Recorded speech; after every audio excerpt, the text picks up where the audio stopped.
반갑습니다. 주님의 이름으로 사랑하는 성도 여러분들을 환영하고 축복합니다. 8월 26일 수요 예배를 우리 하나님께 드리겠습니다. 찬송가 200장, 찾기 좋게 200장 네, 한번 같이 찬양하겠습니다. 찬송가를 찾으면 그 옆에 페이지 수가 있는데 이렇게 홈이 파져 있죠. 거기 홈 파져 200자가 파져 이렇게 제끼면 짝 하고 나옵니다. 200장 달고 오면 그 말씀 찬양하겠습니다. 달고 묘한 그 말씀 생명의 말씀은 귀한 그 말씀 진실로 생명의 말씀이 나의 길과 믿음 밝히 보여주니 아름답고 귀한 말씀 생명샘이로다.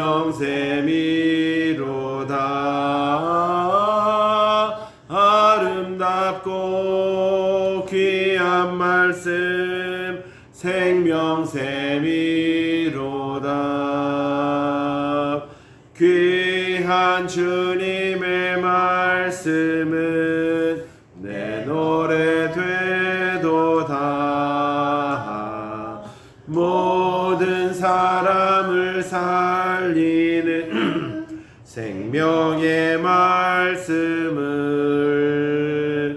값도 없이 받아 생명길을 가니 아름답고 귀한 말씀 생명샘이로다. 아름답고 귀한 말씀 생명샘이로다. 널리 울리어 퍼지는 생명의 말씀은 마음의 용서와 평안을 골고루 주나니 다만 예수 말씀 듣고 복을 받네. 아름답고 귀한 말씀 생명샘이로다. 아름답고 귀한 말씀 생명샘이로다.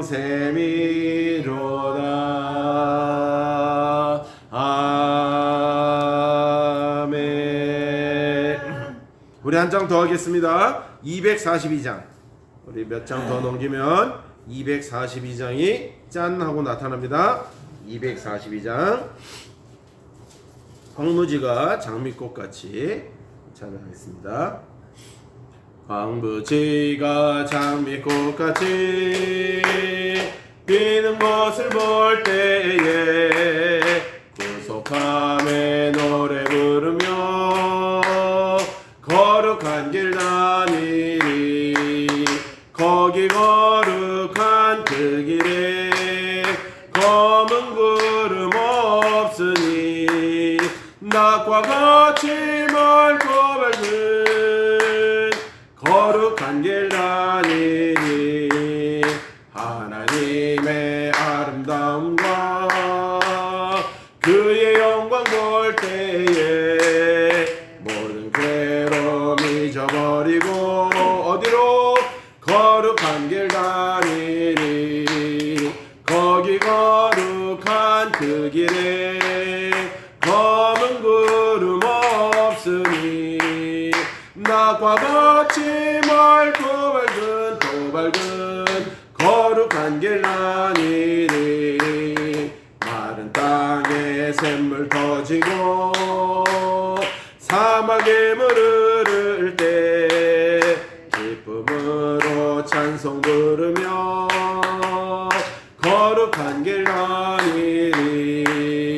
거기 거룩한 그 길에 검은 구름 없으니 낙과 같이 맑고 밝은 또 밝은 거룩한 길 다니리 거기 악한 짐승 없으니 두려울 것 없겠네 평안함과 즐거움으로 거룩한 길 다니리 거기 거룩한 그 길에 검은 구름 없으니 낮과 같이 맑고 밝은 거룩한 길 다니리 거기 죄인 전혀 없으니 거룩한 자뿐이라 주님 주신 멸류관 쓰고 거룩한 길 다니리 거기 거룩한 그 길에 검은 구름 없으니 낮과 같이 맑고 밝은 또 밝은 거룩한 길 다니리 아멘 아멘 아멘 아멘. 찬양도 좋은데다 박자까지 정확하게 맞추니까 더 은혜가 됐죠, 그죠? 자연스럽지 않아요? 그죠? 제가 지금 제대로 된 박자로 했는데 오히려 틀리게 박자하면 더 우리가 막 이렇게 되는데 그래서 참 잘 했습니다. 좋아하시는 찬양을 또 하면서 이게 좋아하는 찬양이 그런 것 같아요. 아유, 내가 좋아하는 찬양을 하면 되겠나? 하나님이 좋아하시는 찬양. 근데 모든 찬양은 다 이렇게 찬송가 있는 찬양은 특히 다 검증된 찬양으로 우리가 믿고요. 어떤 찬양을 해도 하나님께 올려드리는데 아무 문제가 없습니다. 하나님의 말씀 보도록 하겠습니다. 출애굽기 구약성경 출애굽기입니다. 창세기 출애굽기 두 번째 있죠. 출애굽기 5장 5절에서 9절까지 말씀입니다. 출애굽기 5장 5절에서 9절까지 말씀을 보도록 하겠습니다.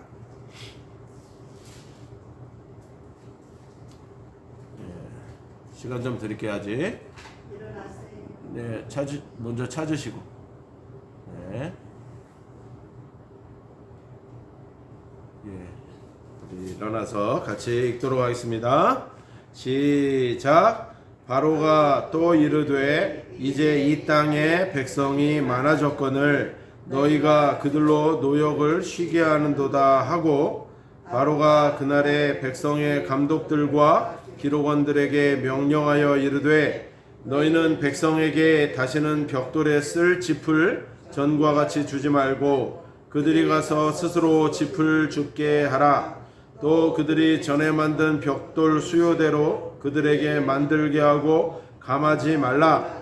그들이 게으름으로 소리질러 이르기를 우리가 가서 우리 하나님께 제사를 드리자 하나니 그 사람들의 노동을 무겁게 함으로 수고롭게 하여 그들로 거짓말을 듣지 않게 하라.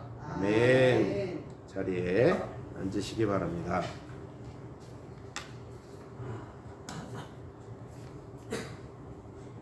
우리 하나님은 살아계십니다. 아멘. 살아계신 하나님이 저와 여러분들을 사랑하십니다. 아멘. 주님은 반드시 오십니다. 아멘. 전도합시다. 할렐루야. 네, 오늘 제목은 말씀의 제목은요. 순종의 고통이 가져다주는 기쁨이라는 제목입니다. 순종의 고통이 가져다주는 기쁨. 오늘 본문 말씀은 이제 바로는 우리가 우리 초기표 성도님은 잘 모르실 수도 있지만 예전에 이집트를 애굽이라고 했는데 그 애굽의 왕이 바로예요. 근데 바로에 이제 이집트에 가게 되는 것은 이스라엘 백성들이 흉년이 들어서 이집트로 이제 어쩔 수 없이 이제 가게 되는 그런 배경이 있잖아요. 그래서 그 곡식을 이제 야곱 때에 흉년이 들다 보니까 그 이후로 그 후손들은 이제 애굽에 정착하게 되고 그런데 이제 그냥 잘 살면 문제가 없는데 점점 이 이스라엘 백성들이 흥왕하고 백성들이 늘어나니까 아예 그냥 애굽에서는 그들을 노예화하게 된 것이죠. 그래서 이 바로의 압제가 오늘 배경이 되는 내용입니다. 그런데 이 출애굽의 이제 원인은 출애굽기 2장 24절에 나옵니다. 읽어드릴게요. 하나님이 그들의 고통 소리를 들으시고 하나님이 아브라함과 이삭과 야곱에게 세운 그의 언약을 기억하사라고 말씀을 하신 것입니다. 아브라함과 그의 아들 이삭과 야곱에게 하신 언약을 하나님께서 기억하셨기 때문에 이 압제된 백성들을 하나님께서 출애굽을 시키셔야만 하나님의 언약이 이루어지지 않겠어요. 그래서 애굽에서 나오게 했다, 그 고통 가운데 나오게 했다라는 그 출애굽기의 내용이 바로 이것입니다. 그런데 하나님께서는 출애굽하기 전에 그냥 이 백성들만 짠 하고 내보낸 것이 아니라 그 직전에 애굽에 10가지 재앙을 내리십니다. 그 이유가 무엇일까요? 그냥 나오게만 하시면 되는데 굳이 애굽에 해코지하는 것처럼 왜 그렇게 하셨을까요? 그런데 그것은 하나님의 언약 때문이었어요. 언약에 무엇이 있냐면 하나님께서는 이스라엘 백성을, 그러니까 아브라함을 우리가 대표로 말하면 아브라함을 이스라엘이라고 말할 수 있는데, 아브라함을 축복하는 자에게는 축복을 내리고 아브라함을 저주하는 자에게는 저주한다고 하나님께서 분명히 말씀하셨기 때문이에요. 그래서 하나님의 백성을 힘들게 하고 아프게 했으니 바로와 애굽은 어떻게 해요? 맹매를 맞아야 되겠죠? 맹매를 맞아야 되는 거예요. 그래서 바로와 애굽은 저주를 받게 되는 것입니다. 특히 크게 2가지 죄를 졌는데, 하나는 이스라엘 백성을 오늘 읽었던 것처럼 무거운 강제 노역에 시달리게 했고, 또 하나는 우리가 너무 잘 알지만 이스라엘의 남자아이들, 그죠? 이스라엘 백성 어린아이들을 다 살해하는 아주 큰 죄를 범하지 않았습니까? 그래서 하나님은 당신이 말씀하신 그 언약의 기초에서 바로와 애굽을 10가지 재앙으로 심판하신 것이에요. 심심해서 그러신 것이 아닙니다. 자기가 그냥 이렇게 어떻게 하시려고 그런 것이 아니에요. 원인을 제공했기 때문에 결과가 도출된 것이에요. 잘못했기 때문에 맹매를 맞은 거지. 만약에 바로가 이스라엘 백성을 잘 섬기고, 그래 너희들 때문에 우리가 행복하게 산다, 노예들을 잘 하고 했다면 아마 하나님께서, 그죠, 애굽을 멸하시지 않으셨을 수도 있죠. 그냥 같이 공생하면서. 왜냐하면 애굽을 어차피 풍년 들게 하면서, 물론 애굽에도 흉년이 있었던 거지만 풍성하게 하면서 이스라엘 백성을 먹게 하셨기 때문에 그들을 저주할 이유는 사실은 물론 하나님을 몰랐죠. 오늘 얘기가 나올 내용이 사실은 그 내용이에요. 바로가 왜 하나님의 저주를 받게 되었는가는 그냥 그 이스라엘 백성들을 못살게 군 것뿐만이 아니라 좀 정확한 내용들이 나오는 건데, 바로 첫 번째는요, 바로는 주를 경외하지 않았습니다. 아니, 바로가 주를 경외했겠습니까? 경외하지 않았죠. 압제를 정치적 수단으로 사용하는 사람들은요, 모두가 주를 경외함이 없습니다. 여러분, 백성을 못살게 굴고 압제하는 사람이 예수 믿는다는 소리 들어봤습니까? 그죠? 예전에 예수 믿었다가 변한 인간들은 많죠. 히틀러도 마찬가지였고, 히틀러도 독실한 크리스찬들은 아니었어요. 그러나 다 예수를 접했습니다. 김일성의 어머니, 갑자기 이름이 생각이 안 나는데, 누구시죠? 김반석 권사님이잖아요. 그죠? 그런데도 김일성은 예수를 믿지 않아서 결국은 저렇게 백성을 압제하는 그런 아주 나쁜 그런 우두머리가 되었죠. 어쨌건 하나님의 백성이라면, 여러분, 하나님의 뜻대로 사는 사람이 어떻게 백성을 압제할 수 있겠습니까? 백성을 사랑하고 섬기지 않겠어요? 그렇기 때문에 그런 내용들이 있는 것이죠. 그래서 사람이 사람답게 살고자 하면요, 무조건 무엇보다도 먼저 하나님을 경외하는 것을 배워야 한다는 것입니다. 주님을 두려워할 줄 알아야 함을 올바르게, 그래서 그렇게 힘을 올바르게 사용하고 교만에 빠지지 않게 되는 것이죠. 아니, 하나님을 두려워하는 사람이 자기 마음대로 할 수 있습니까? 하나님 무서워서라도 못하죠. 그렇기 때문에 주를 경외하지 않았다는 게 첫 번째요. 두 번째는 주님의 뜻을 알 수가 없죠. 도통 그런 사람이 주님의 뜻을 알 수 있겠습니까? 바로는 모세의 말을 듣고도, 모세의 말은 곧 하나님의 말씀이었잖아요. 하나님이 모세에게 너가 가서 바로에게 이렇게 전하라 라고 했기 때문에 하나님의 말씀이었잖아요. 그런데 그거를 바로는 모세의 말을 듣고도 주님의 뜻을 몰랐다는 거예요. 이해하지 못했다는 거예요. 그러니 이스라엘을 압제하기에 이르는 거 아니겠습니까? 우리도 마찬가지입니다. 주님의 뜻을 알지 못하면 인생 경영에 실패하게 됩니다. 아무리 많이 수고하고 애쓸지라도 결국은 헛수고 헛된 노력이 되고 마는 것이죠. 우리 성도들도 주님의 뜻을 올바르게 이해하여서 인생을 낭비함이 없도록 해야 됩니다. 세 번째는 무엇입니까? 주님의 백성을 박해하고 괴롭혔습니다. 아니 그런 거죠. 하나님을 경외하지 않은 자가 당연히 하나님의 뜻을 모르니 당연히 하나님의 백성들을 박해하고 괴롭힐 수밖에 없는 건 너무나 당연한 거죠. 하나님의 백성인 줄 모르는 거니까. 하나님의 백성인 줄 알면 무서워서 했겠습니까? 그러니 바로가 이스라엘 자손들을 괴롭힌 것은 그 자신이 세상에 속했다는 것을 그냥 드러내는 거예요. 나는 세상에 속한 자. 하나님께 속한 자면 그렇게 할 수가 없었던 거죠. 그런데 이스라엘은 어디에 속한 백성들입니까? 하나님께 속한, 하늘에 속한 자들이잖아요. 성도들이 세상에서 박해를 받고 고난을 겪는 까닭은 이와 동일한 겁니다. 때문에 우리는 고난을 피하기 위해서 타협을 하거나 세상을 따르는 일이 있어서는 안 된다는 거예요. 주님을 위한 고난은요, 영광의 서곡이라는 거예요. 즉 바로가 이스라엘을 압제한 것은 주님을 경외하지 않고 주님의 뜻을 알지 못한 인간의 교만이 그대로 드러나는 거예요. 바로 탓할 것도 없어요. 우리도 그렇다는 거예요. 우리도 세상과 가까워지면요, 당연히 하나님의 뜻을 모르죠. 그렇지 않습니까? 여러분, 세상 사람들은 왜 세상을 그렇게 좋아할까요? 당연히 세상과 벗삼아 가까이 하다 보니까 그럴 수밖에 없는 거죠. 그러나 하나님을 좋아하는 사람들은 물론 그 마음속에 세상을 좋아하는 마음이 있죠.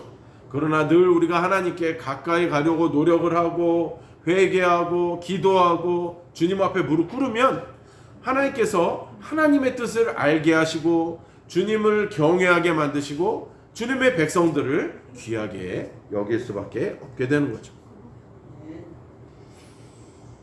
흔히 우리가 하나님의 말씀에 순종하면 만사 형통하고 다 잘되고 성공할 것 같지만 사실은 실상은 그렇지 않다고 주일날에 말씀을 드렸습니다. 아니 매번 말씀드렸습니다. 그럼 하나님은 살아계신 하나님이 아니어서 그런가요? 우리를 사랑하지 않아서 그런가요? 절대 그렇지 않습니다. 여러분께 물어보겠습니다. 하나님은 언약을 지키시는 하나님이십니까? 아멘. 믿으십니까? 아멘. 여러분, 우리가 이런 믿음 없이는 교회 다니는 사람이지 예수 믿는 사람이 아닌 거죠. 여러분, 교회 다니는 사람과 예수 믿는 사람이 비슷하지만 한 끗 차이인 것 같지만 어마어마하다고 말씀드렸잖아요. 교회 다닌다고 다 예수 믿는 것이 아니고 교회 다닌다고 다 천국 가는 것이 아니다라는 거예요. 그런데 중요한 것은 바로 하나님은 언약을 지키시는 하나님, 우리의 뜻과 상관이 없습니다. 그는 언약을 지키시는 하나님이시라. 그런데 문제는 순종하는 성도인데도 잘 안 되는 것 같고 바로의 압제처럼 고통 가운데 있을 수 있다는 거예요. 그런데 이스라엘 백성도 보십시오. 이스라엘 백성들이 하나님의 백성임에도 불구하고 노예 생활을 했습니까? 했습니까? 몇 년이나 했죠? 자그마치 430년을 노예 생활을 한 거예요. 그러니 여러분, 우리는 진짜 어디 가서 뭐 이렇게 명함도 못 내밀어요. 우리가 받은 이 고통은. 우리는 36년 일제의 압제 속에서도 우리가 그걸 잊지 못하고 아직도 일본을 미워하고 그런 경우 많잖아요. 물론 일본을 미워할 필요는 없어요. 그러나 역사의 사실은 잊지는 말아야겠죠. 그죠? 그런데 그건 되게 중요한 내용이지만 하나님께서 이스라엘 백성들을 사랑하지 않아서가 아니에요. 그럼에도 불구하고 그들이 노예 생활도 했을 뿐만 아니라 나라를 잃은 시간들이 얼마나 우리보다 훨씬 긴 2000년 가까이를 나라 없이 정처 없이 방황했다. 1948년도에 독립하지 않았습니까? 하나님은 그러신 분이에요. 그런데 반드시 언약을 지키시는 하나님이시다. 이스라엘 백성들이요, 그렇게 디아스포라로 다 흩어지고 나라 잃은 슬픔 속에 살았어도 자신들의 정통성을 잊지 않았습니다. 여러분, 하나님은 그걸 기억하십니다. 그래서 그들로 하여금 다시 세계를 이렇게 세계에 영향력 있는, 세계를 휘어잡을 수 있는 그런 나라로 하나님이 다시 삼으시는 거죠. 그 언약을 우리는 잊지 말자는 거예요. 그러니 우리의 지금 고통이나 이 힘든 것은 사실은 그거 고통도 아니야 라고 함부로 말할 수는 없어요. 고통스럽죠. 자기에겐 제일 큰 문제죠. 그건 남의 문제고 어쨌건 아무리 고통스럽고 400년을 2000년이 나려 그건 남의 나라 문제 같은데 어쨌건 지금 내 문제는 주님 나는 이 문제 때문에 도저히 살 수 없어요 라고 우리가 그런 고통 가운데 있어도 하나님은 언약을 지키시는 하나님, 하나님의 뜻대로 살고 순종하면 지금은 고통당할 수 있으나 반드시 기가 막힐 웅덩이와 수렁에서 건져내시는 하나님, 그 하나님을 믿으시라는 말입니다. 왜냐하면 그 하나님은 반드시 그렇게 하시는 하나님이시. 세상은 이기는 것 같지만 여러분 보십시오. 바로도 결국 무너집니다. 하나님께서 그렇게 하십니다. 하나님께서 무너져도 철저하게 무너뜨리십니다. 그런데 이것보다 더 중요한 것이 있는데요. 이스라엘 백성의 노예 근성도 무시할 수 없었어요. 하나님께서는 반드시 그들을 인도하실 것임에도 불구하고 그들은 사실 별다른 기대를 처음엔 안 했어요. 오히려 모세와 아론을 원망하게 이르렀죠. 이스라엘 백성들만 그런 것이 아닙니다. 이 시대를 살아가는 우리들도 마찬가지 아닙니까? 늘 우리의 처지를 원망하고 불평하는 원불교 신자들만 들어갔다는 거예요. 원망하고 불평, 원불교. 실제 출애굽보다 더 중요한 것이 정신의 출애굽이 중요하다는 겁니다. 그리스도 안에서 새 사람이 되었음에도 불구하고 늘 헌 사람처럼 사는 거예요. 이미 주님께서 이전 것은 지나갔으니 보라 새 것이 되었도다 라고 말씀을 하셨는데 나는 아직도 그 새 옷을 입지 못하고 새 부대를 주셨는데 헌 부대에다가 자꾸 새 술을 집어넣어. 여러분 술이 새 술인데 부대가 헐었어.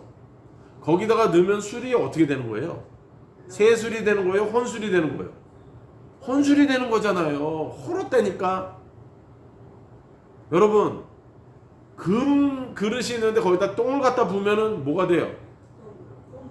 마찬가지로 똥그릇, 자꾸 밥 먹고 나서 얘기 죄송한데 똥그릇에다 금을 넣어도 그게 가치가 어떻게 되는 거예요? 똥금이 되는 거죠. 똥금, 금똥이나 똥금이나 어쨌건 자꾸 식구의 똥 얘기해서 웃음 치료가 벌써 들어가나? 똥금 얘기해서 죄송한데 그렇잖아요. 새 술은 새 부대에 담아요. 하나님 우리를 새 사람으로 만드셨단 말이에요. 그러면 우리는 세상을 바라보지 않고 하나님의 그 새 놀라운 영광을 바라봐야 한다는 거예요. 여러분 세상의 가치관은 육신의 정욕, 안목의 정욕, 이생의 자랑에 늘 매달려 있지 않습니까? 근데 우리가 구원을 받았다고 하는 자들이면서도 늘 세상의 가치관을 이야기, 늘 집이 어쩐네 저쩐네를 이야기, 아파트가 어쩐네 저쩐네를 이야기. 우리는 사실은 이 땅에서 갖고 있는 것은 여러분 맨션이요, 맨션. 우리가 이번에 수련회 장소를 빌려서 한 거잖아요. 근데 거기서 수련회 잘했지만 결국은 거기 좋다고 거기서 살아요? 왔잖아. 하루 만에. 하루 계약해서 오는 거예요. 아무리 좋은 곳이어도. 예? 수영장도 있고 아주 끝내주고 좋은데도 하루 만에 와야 돼. 마찬가지예요. 여러분 이 땅에 아무리 우리가 좋은데 좋은 집 살고 뭐 한다고 하더라도 내려놓고 가야 돼. 우리는 집 갖고 가는 사람 봤어요? 집문서 들고 천국 가는 사람 봤어요? 돈 10원이라도 어디 갖고 가는 사람 봤어요? 빤스 하나 걸치고라도 가는 사람 봤어요? 다 내려놔. 다 두고 갈 거예요. 그런데 왜 우리는 이렇게 아직도 세상에 매여 있냐 이 말씀을 정리합니다. 그래서 우리들은 눈이 변하고 세상을 바라보고 삶을 바라보는 눈이 말씀으로 훈련되어서 늘 날마다 새롭게 변화되어야 돼요. 계속 하나씩 여러분 말씀을 계속 보라는 것도요. 당연히 하나님의 말씀을 보는 거지만 우리가 날마다 새로워져야 되기 때문에 그래요. 저거 내가 전에 했던 찬양인데 왜 또 하지? 하면 할수록 또 새로운 은혜를 주시기 때문에 하는 거예요. 여러분 그렇지 않아요? 새로운 것을 우리가 배우는 것도 되게 중요하지만 옛 것을 잘 계속적으로 반복함으로써 날마다 새로워지는 것도 중요하다는 거예요. 그래서 우리가 말씀을 보고 또 보고 기도도 하고 또 하고 찬양도 하고 또 하고 계속적으로 하는 것이죠. 진정한 출애굽은 마음의 출애굽입니다. 그래서 애굽의 가치관을 다 내려놓고 처음부터 그 가치관을 벗어버리는 일부터 시작하시는 것입니다. 오늘도 우리의 말씀을 통해서 옛것의 그 가치관, 세상의 가치관을 다 내려놓으시기를 바랍니다. 하나님의 말씀을 통해서 새로운 가치관, 성경적인 가치관, 하나님의 말씀, 하나님의 지시, 하나님의 계명을 따라가시며 늘 승리하시는 저와 여러분이 되시기를 주님의 이름으로 축원합니다. 하나님 감사합니다. 오늘 말씀을 통해서 이스라엘 백성들이 비록 압제를 당했으나 하나님은 은혜를 주십니다. 하나님은 출애굽하십니다. 하나님의 언약을 지키십니다. 아브라함의 하나님, 이삭의 하나님, 야곱의 하나님께서 우리도 출애굽시키십니다. 그러나 아버지여, 이스라엘 백성들처럼 노예 근성을 가지고 하나님 나가지 않으려고 했던 자들은 구원받지 못했습니다. 또 하나님이여, 광야 생활을 하면서 불뱀에 물렸을 때 놋뱀을 바라보지 않은 자들은 살지 못했습니다. 놋뱀 대신 예수님만 바라보는 우리들 되게 도와주시옵소서. 우리 테슈바 기간, 회개하는 기간 동안에 하나님들 우리의 죄를 날마다 항복하고 회개하며 우리의 거룩한 옷을 입고 깨끗함을 얻어 하나님께 나아가는 우리 모든 성도들 되도록 인도하여 주시옵소서. 예수님의 이름으로 기도드리옵나이다. 아멘. 우리 하나님께 오늘 박수 올려드립니다.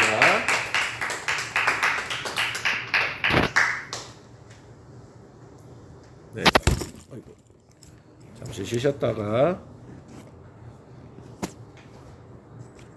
간식 드시고 우리 다시